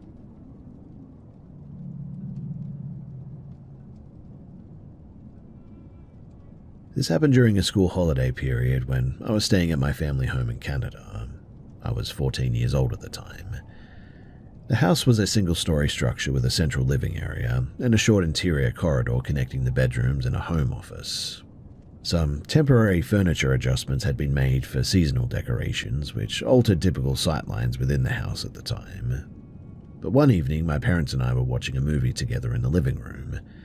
The lights were off except for the television and a decorative light source near a far corner of the room. I was seated in a position where I had a sort of unobstructed view into the hallway, which was not normally the case. The hallway connected a bathroom, my bedroom, my parents' bedroom, and a small office at the end. And at some point during the movie, I just became very anxious all of a sudden. Mind you, there was no noise or movement that initially triggered it, but after scanning the living room and seeing both parents focused on the TV, I looked down the hallway. Due to the low lighting there, visibility was pretty limited, but sufficient enough to distinguish movement. And I observed a dark humanoid-shaped figure, like an outline, partially visible near the doorway of my parents' bedroom. The figure was stationary at first and then shifted position, becoming more visible. No facial features or clothing were discernible, only general height and posture. The duration of the observation was brief, but clear enough for me to register it as a person rather than a shadow artifact. Upon seeing it, I was terrified too. My heart began to race, and I didn't know what to do. The figure then moved fully into the hallway, paused momentarily, and proceeded toward the office at the end of the corridor. The movement was controlled, deliberate, smooth, and really weird. After several seconds of just my jaw being dropped and me just sort of sitting there watching this thing, I interrupted the movie and informed my parents that somebody was inside of the home. My father turned on all the lights and checked the hallway and office immediately.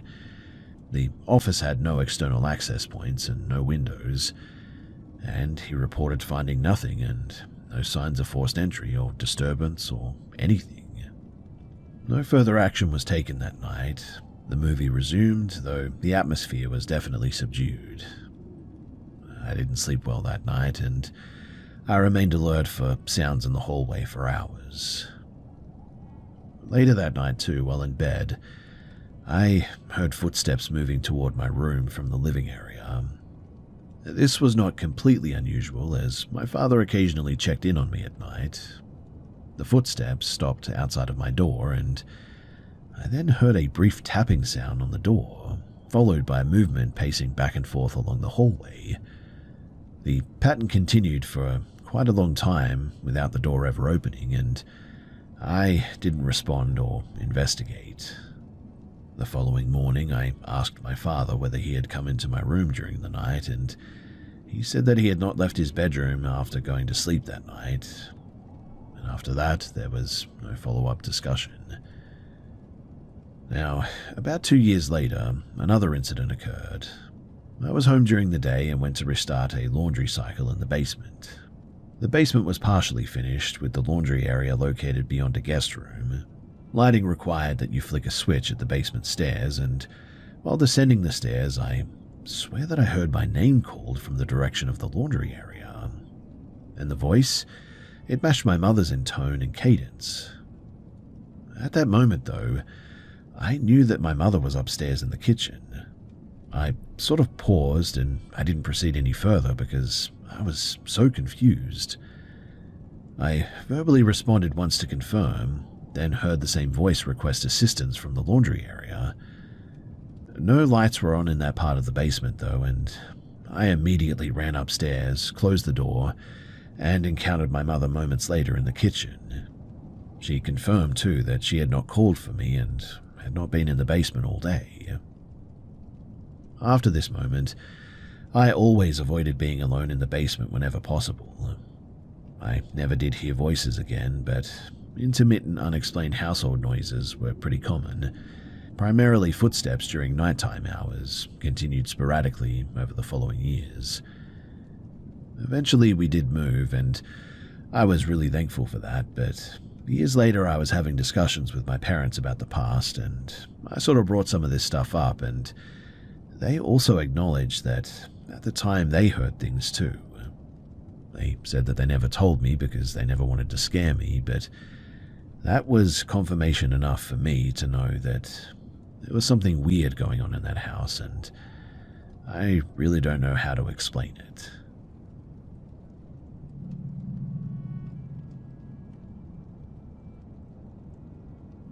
So I was in my apartment about a month or maybe 2 months ago. My roommate just texted me and told me that he was going to head on to work, and about 5 minutes after that, I get up from my desk, I have a gaming PC that's barely holding itself together, and go toward the kitchen for a refill on my coffee. I leave my room and I'm coming down the hall toward the kitchen and the entrance to my place, when I see a shadow being cast onto the rug at the entrance from someone standing in my kitchen. I even hear someone moving around the silverware, forks, butter knives, that kind of thing. My first thought was my roommate hasn't left just yet, and I say, "Hey man, you still here?" and continue walking towards the kitchen and the entrance. The whole time there's sounds of like a chain jingling and a buzzing sound sort of. I round the corner expecting to see him, but when I do, no one is in my kitchen. So my second thought is that it must have been my dog. It roams free in the apartment and has his harness on, so maybe it was him shaking her clothes or something. It roams free in the apartment and has this harness on, so maybe it was shaking clothes? I wait a second for the dog to come out the other side of the kitchen, but after about 5 seconds, I'm becoming very puzzled. With furrowed eyebrows and a confused frown on my face, I lean in to look out of the peephole on the door to see what's going on outside of my apartment door, and I still hear the jingling chain and the footsteps, almost like someone was walking a large dog past my front door. Whatever it is that's happening, I don't see anyone though, so I assume it's something happening out of view out there, and I just sort of shrug my shoulders and like, oh well, right? But here's the weird part. I turn around and am immediately faced with what I'm going to describe as a grey, leaning around the corner with one 3-fingered hand touching the wall. It looks insubstantial, but like it's made of smoke or fog. I gasp and take a step back, and it ducks back around the corner without a sound. I start saying things like, "It's okay, you can come out, I won't hurt you, and I'm sorry, you just startled me." Of course, there's no reply. I go up and inspect the corner where I saw it, and there isn't enough room for someone to stand there and peek around, much less to hide from someone coming into the apartment. There's like 4 inches of clearance between the edge and the TV, so unless someone was like 2 inches wide, they just wouldn't fit there. And look, I know as well as you that it sounds crazy as heck, but I swear that it's the truth of what happened. Maybe it's stress and I hallucinated it. Completely possible. Maybe I'm actually sick and need medication for some kind of chemical imbalance. I mean, I don't want to be a schizophrenic, but it's possible, right? And yes, before you ask, before that and every single night since, I see things out of the corner of my eye, but when I turn to look, there's nothing there. Not once have I felt threatened or afraid. I remember watching this YouTube video about lizard people having wardrobe malfunctions on live TV. I know it's probably all bunk, but I enjoy a good conspiracy theory as much as the next guy. It's entertainment. But I really just don't want to be the crazy guy. I watched this video and honestly didn't have a single thing on my mind when the encounter began. I just recall that was what I was doing when it started. I figure that I'm probably going to get a bunch of people probably doubting things and saying hateful stuff, and I can't help that or how I feel. The only thing that I can do is just try to be honest with the world and with myself. I may be cracking it, who knows, but This is what happened. I swear on it.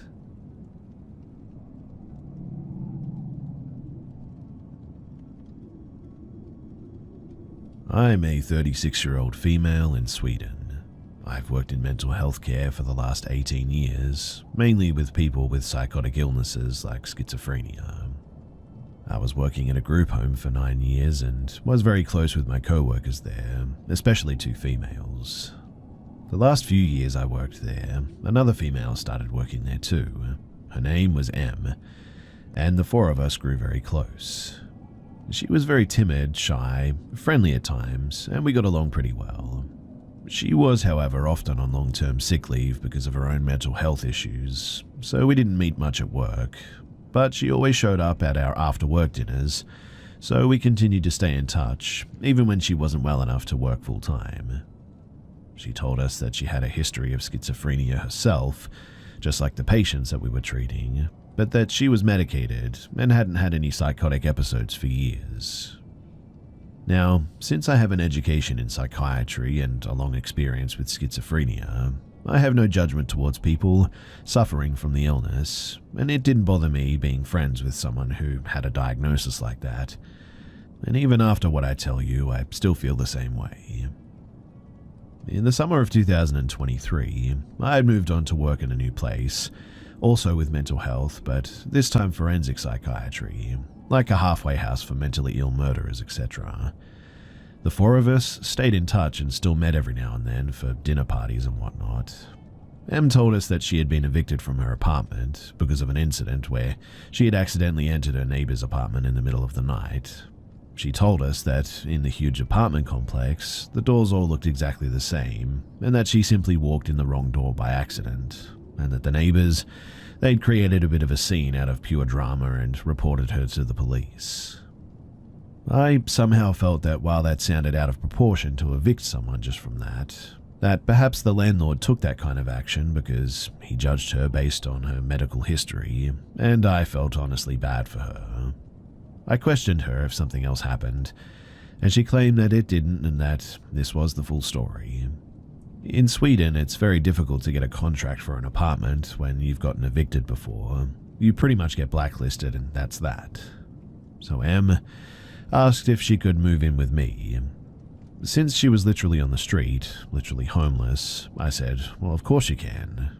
I've always gotten myself into uncomfortable situations by saying yes instead of thinking about myself, and had no idea just how severe this situation would get when I said yes to Em. So I live in a pretty small apartment. It's 1 bedroom that pretty much only fits a bed and a desk, a living room that fits a couch and a TV, no room for an extra bed, a small kitchen and a small bathroom, and I have 2 cats too.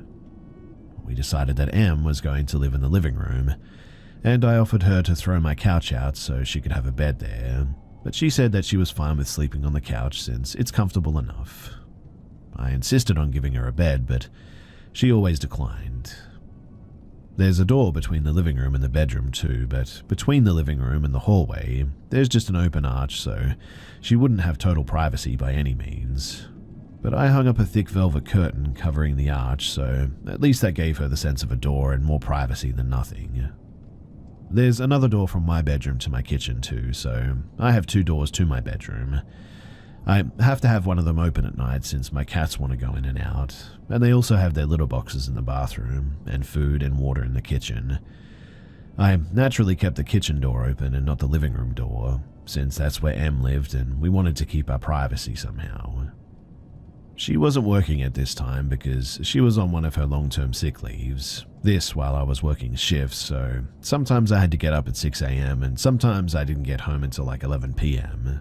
I have really severe insomnia too, and I need to combine medication to just get to sleep, and even with this, I still wake up easily. I told her that I would appreciate if she could try to stay quiet those nights when I have to get up at 6 in the morning, but that it's fine if she's loud when I'm at work or when I'm doing the evening shifts because then I don't need to sleep as much. Now, she was a heavy smoker and a coffee drinker, so I bought her a coffee machine. Yeah, I know, I'm a bit of a weirdo who doesn't drink coffee very often, so I didn't have one. but I did this to make her enjoy her living situation a little more. The coffee machine in the sink is placed right outside of my bedroom door. Like I said, the kitchen is pretty small. So the first night together, I had to get up at 6 for my shift. As usual, I had a hard time falling asleep. Em had been up several times that night to go out to smoke, and I woke up every single time. At 5 a.m, she started making coffee, and since it's literally outside of my bedroom door, I was wide awake from the sounds of it. I asked her in the nicest way possible why she was up this early, asking if she had any plans today. I mean, she's on sick leave, so why not sleep at 5 a.m. if you can? And she just said that she couldn't sleep. I said, "Oh, I'm really sorry to hear that. I would just appreciate if you could wait with making the coffee till 6 a.m. since I really need this last hour of sleep because of work." Also, adding to why I need my sleep is that I have epilepsy that gets really bad when I don't get enough sleep. I usually get lots of seizures when I don't get at least 4 hours of sleep. I knew that I would probably get seizures at work now, meaning that this day would be both stressful and potentially dangerous for me since there's a huge risk that I fall and hurt myself. And it's really not a good thing to get cramps and seizures among mentally unstable criminal clients who you're supposed to care for. And look, I know it's not an ideal situation to work in that field with my condition, and I can inform you all that I did quit after only 6 months. Anyway, she said that she really wanted a coffee with her cigarettes, but that she would try to wait the next time that I have to work. I accepted it, and I went on with my day, but things just didn't get any better. She continued to wake me up early in the morning and through the nights, and continued to promise to stop, but insisted that she really wanted coffee with her cigarettes. I suggested making the coffee the night before or drinking iced coffee or Coke instead, but she didn't want that. I should add too that she demanded for me to be silent at 10 p.m. because that's when she wanted to sleep, and genuinely I respected that.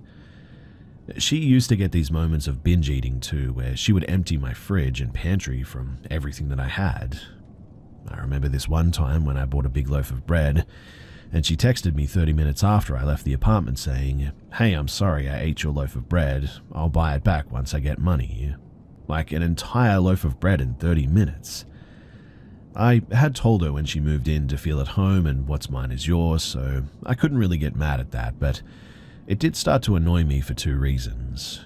I mean, it was getting kind of expensive since it was such huge amounts, and it was always in inconvenient times of the day, like after an evening shift when the store was closed and I came home hungry, and she had emptied the kitchen from literally everything that I had bought the same day. Em also had long black hair that was absolutely everywhere, all over the sink, the floor, the bathtub. I'm no clean freak, but I think anyone could understand that this isn't the nicest thing to step into or see everywhere in your house. She also left her fingernails and toenails on the bathroom floor. There were also pee drops on the toilet seat every time that she had been to the toilet too. I saw a silverfish on my bathroom floor. Never ever seen one before. They eat hair and skin and nails and whatnot, so I figured that this fella probably enjoyed life because of the new dirty conditions my bathroom was in. At first, I didn't want to say it straight out because I thought that it would hurt her and I didn't want to make her uncomfortable. So I just put a broom and shovel in the bathroom to imply that we needed to sweep the floor more often. This didn't seem to work, so after a while, I told her in the nicest way possible with a smile on my face, "Do you think we could try to clean the floor in the bathroom more often? We tend to lose some hair when we brush it, and I'm afraid that we might get pests. I saw a silverfish the other day, and I don't want it to get worse." I always made sure to say we instead of you, so she wouldn't feel attacked, and she promised to think about it, but nothing changed. Now, I started dating a guy around this time, and was head over heels for him. He was also in a roommate situation, so we had a tough time getting any alone time. I asked Em if there was any chance that we could get one night to ourselves every now and then in the apartment, and that she of course would get the apartment to herself as well. She didn't like the idea and claimed that she had nowhere to go, no friends or family. Now, I wasn't asking her to leave for 24 hours or anything, just a few hours so we could just get some quality time together. She could just go to the library or take a walk or whatever. I mean, I was at work for like 8 to 10 hours, 5 days a week, so she got a lot of time to herself.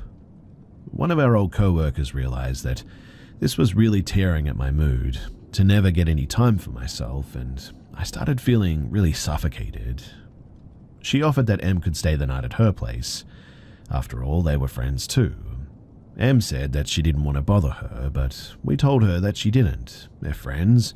She's more than welcome. And I really just want one night to myself and my guy after all. I didn't understand why she made such a big deal over leaving me and the apartment for just one night. She eventually accepted and spent the night there, and I spent the night away the next week so that she could go and get more alone time too. And when I came home the next morning from my night away, I saw that my cat's water bowl was completely dried out. There was no spill on the floor, and it looked like it had been wiped out with a towel or a paper or something. I had filled it up to the brim just the night before. I asked her how this was possible, and she said that the cats must have tipped it out, but there was nothing on the floor, like I said. But my cats are overly social and usually cuddle up with strangers after just a few minutes, and I noticed that the cats withdrew from her more and more over time, and the last couple of weeks, they never left my bedroom except from when they ate or used the litter box or whatever. It honestly seemed like they were scared of her, which I couldn't figure out since she was just so timid. I had this old saucepan from the 60s that meant a lot to me too. You probably wonder how a saucepan can mean a lot to someone, right? But it was my grandmother's, and it's really the only thing that I have that belongs to her. My mother used to cook for me with it when I was little, so it has a great nostalgic value to me. She burnt it one day and made no attempt to clean it. She left it on the stove and went out to smoke. I found it ruined, and I cried that day. She didn't even say that I'm sorry. She also broke dishes several times and didn't bother to replace them or apologize. This added to my frustration with her naturally, and it had been probably, 2 months had gone by now, and she kept waking me up at night, kept binge eating my food, never cleaned, never left the house, scared my cats and ruined my things. I realized too that she stole my prescripted sleeping pills at one point, lots of them as well, and I only get one per night, not more or less, and as you already know, I really need them. I had 20 of them in my nightstand when I left for work, and when I came home, they were gone. She denied this, which is pretty hilarious since nobody else could have been there. But my frustration was getting heavy. The summer heat was strong, and I felt locked up in my tiny bedroom with my 2 cats, never getting any time to myself, never any time alone with the guy that I was dating, except for once every 14th day. My apartment was messy and she was stealing from me. All of this was beginning to culminate. But one day, out of nowhere, my old elementary school classmate texted me on Facebook asking me how I know Em. He had seen that I had posted on Facebook that we were roommates now. I told him that we were old co-workers and that she needed a place to stay because she got evicted.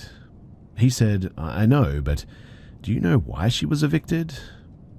Yeah, she accidentally went into her neighbor's apartment. He said, that's not the full story. She broke in and snuck up to their sleeping baby with a knife in her hand, but luckily the father woke up and wrestled her down and managed to save the baby. Thankfully nothing happened, but it was definitely a close call. I felt sick to my stomach. Could this be true? It would certainly explain why she was evicted, but it just sounded so horrible. And she is such a timid, nice girl. I had so many questions. But my friend had the full police report. Apparently the couple that Em had broken into was his ex-girlfriend and her family. It seemed that Em had a psychosis episode during the break-in, but those parts weren't public. It was, however, clear to me that she had been lying to me about why this had happened, and about how long she had been mentally unstable for. I started getting quite paranoid now, and I was already very frustrated with everything, and it was around this time that I really wanted her to move out. We did, however, have a contract that she had 30 days notice, and I knew that if I asked her in a harsh way that it would mean 30 days of chaos until she moved out, so I wanted to handle this as nicely as I could.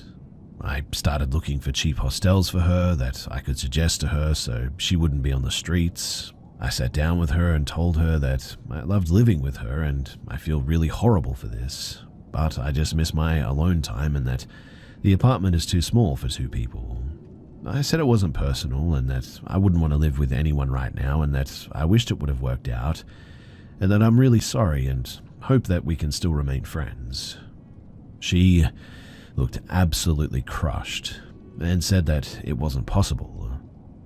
I showed her the hostel that I found and said that I understood that it wasn't the ultimate situation, but I really needed her to move out because I felt suffocated, and also the summer heat was making it tough to always have the door to the bedroom closed, and that it was tough for me to not get my sleep, etc.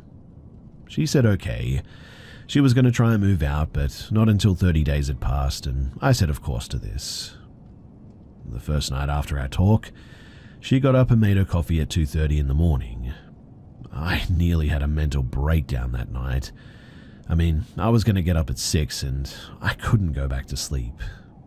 I asked her in the morning for probably the 10th time to not make coffee until I get up, but she didn't even answer me that time. She just sat in the sofa and stared out the window. I said, "Em?" and she kept staring. I was a little bit freaked out by that, but I left for work.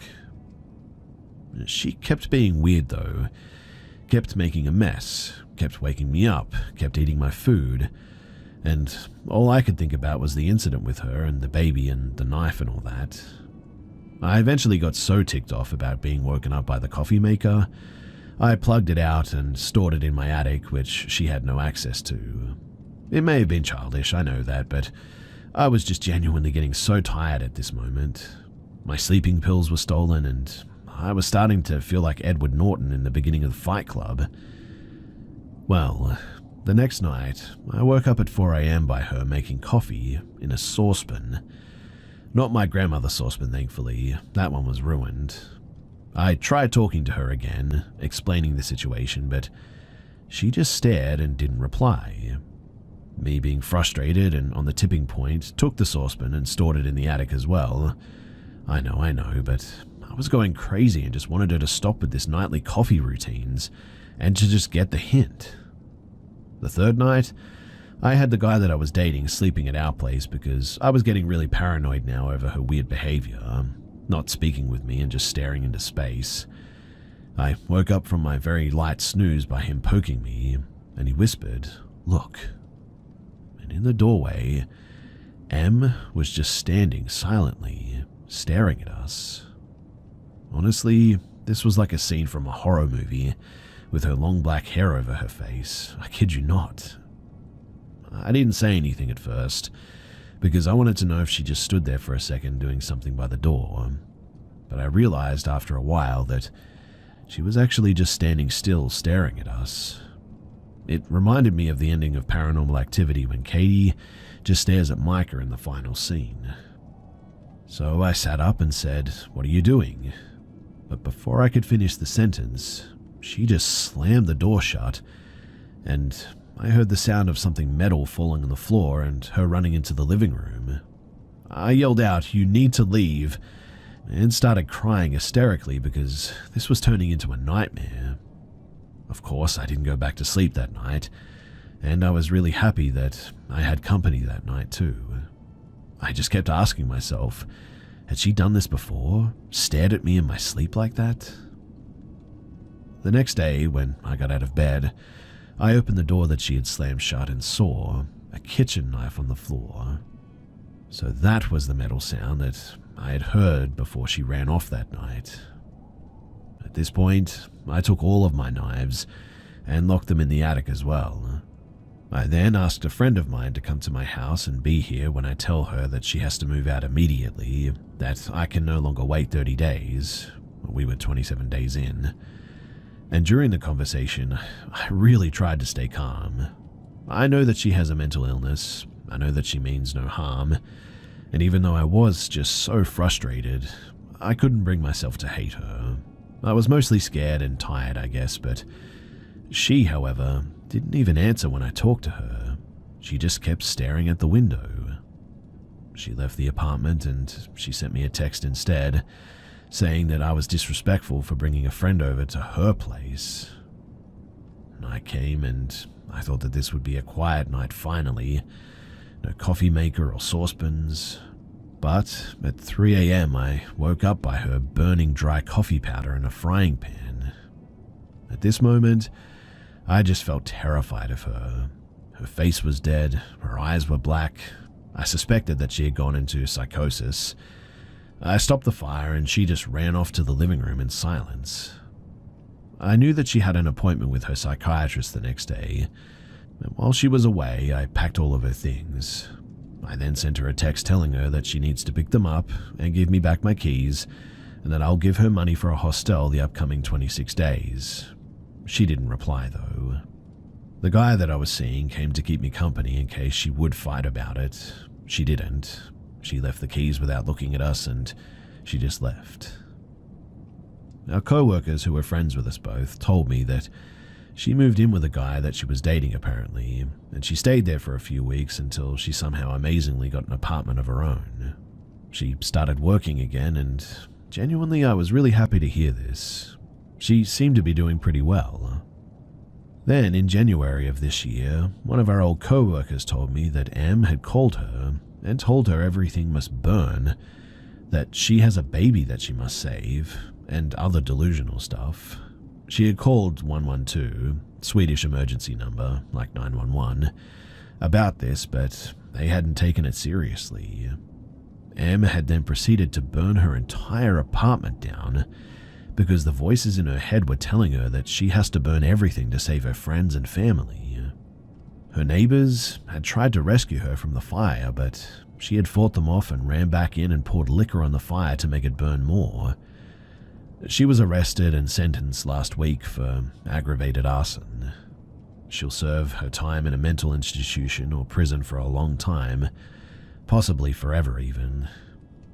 What's ironic is that she will probably be in the facility where I used to work and end up where she used to work herself. My old co-worker was a witness at the trial and apparently she had stopped taking her medication because she thought that it made her feel numb and she thought that she was stable enough to function without it, but obviously not. She had also stopped taking her medication the last few weeks when she stayed at my house, so when she stared blankly into space, she was going into psychosis. When she stared at me with a knife in her hand, when she burnt the frying pan that last night too, she was in a state of psychosis. It's really disturbing to think about what could have happened to me and my cats if she would have stayed too, or if I had been a heavy sleeper. I also think about what would have happened to that baby that she snuck into before she was evicted. And yeah, I know it's crazy that I didn't just throw her out by then, but it was very complicated. The reason why I haven't been able to talk about it with my friends is because they sympathize with her and have minimized my experience, and they think that I'm making a bigger deal out of it than it actually has been. I sort of understood it too, since they have never seen that darkness in her eyes that I saw that last couple of days. So really, I can't blame them, I guess. Also, I remembered something recently too that I wanted to add. There were several times when I was going to work early in the morning that she occupied the bathroom by taking long baths. I patiently tried to wait until the last minute before knocking and asking her if she could get up and get back in after I had gotten ready and left for work. It's just another thing that added to my frustration. I fell really ill one time when she was staying here too. I don't know at the time what it was, but I woke up in the early morning one day feeling very nauseated. On my way to the bathroom, I literally almost had a heart attack and threw up at the same time because it takes like 10 seconds to get to the bathroom, so you can imagine how bad it was when I didn't even make it. And I had a really high fever and kept throwing up, and I was just a mess. Obviously, you would understand too that you would want your bathroom to yourself at this point. Actually, I think it's pretty understandable that you'd want to be completely alone when you're just this ill, right? My head was spinning and I'm guessing I was nearly hallucinating from the high fevers. But one random thing I laugh about today is that it was Eurovision week and for some reason the flute solo from Moldova's song was stuck on repeat in my head while I was in and out of fever dreams. I have a hard time listening to it today because of this, but anyway, working in healthcare, I also have a natural instinct of not wanting to spread infections, so my first thought was that besides wanting to be alone, I didn't want to risk giving whatever this was to Em. So I begged her the moment that I noticed I was ill to please leave for her own sake. I mean, I could barely speak because it made me throw up that easily, and our friend in common had asked her to water her plants that week, so she had the keys to her place and could have been alone there. But Em refused to leave, and I swear if I had the energy to slip out of the window and to fall to my death, I would have, but I couldn't.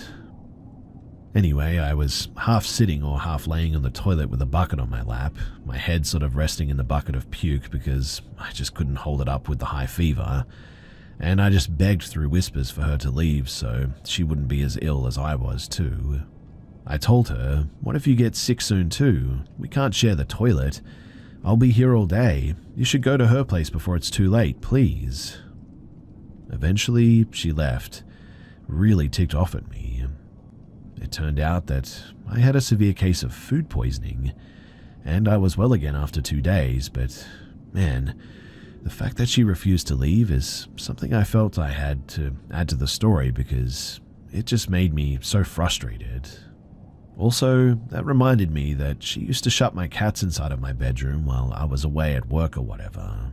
She did this so that they couldn't eat, drink, or use the litter boxes. She claimed that she just recently closed it because she was trying to sleep, but I remember that she did it in the middle of the day one time, the last few days too, so she was lying about that for sure. Anyway, I could genuinely just go on and on about this whole situation, but that's the story, and thankfully, I survived.